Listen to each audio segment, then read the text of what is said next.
नमस्कार, मी संतोष नारकर, खेतवाडीचा राजा मंडळातून एक कार्यकर्ता।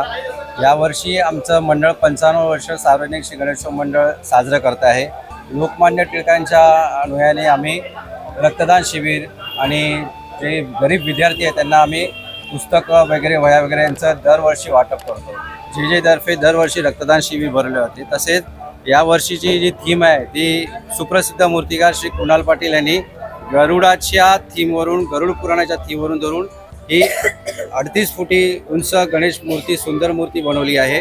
गेल्या वर्षी सुद्धा त्यांनीच मूर्ती घडवली होती, ती पण 38 फुटी होती, जी पूर्ण मुंबईत, महाराष्ट्रात खूप प्रसिद्ध झाली। यावर्षी सुद्धा खूप बहुसंख्य लोक खूप त्याला वाहवा करतायत, प्रतिसाद देत आहेत। तुम्ही इकडे बघाल तर हाताने ही सगळी पेंटिंग केलेली आहे, जी गरुड पुराणावर आधारित आहे।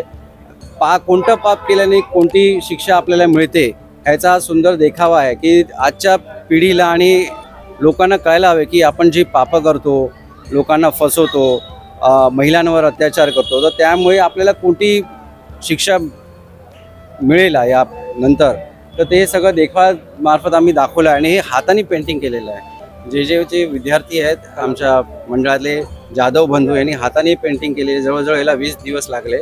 आणि मूर्तीबद्दल तर मी आधीच सांगितलेलं आहे।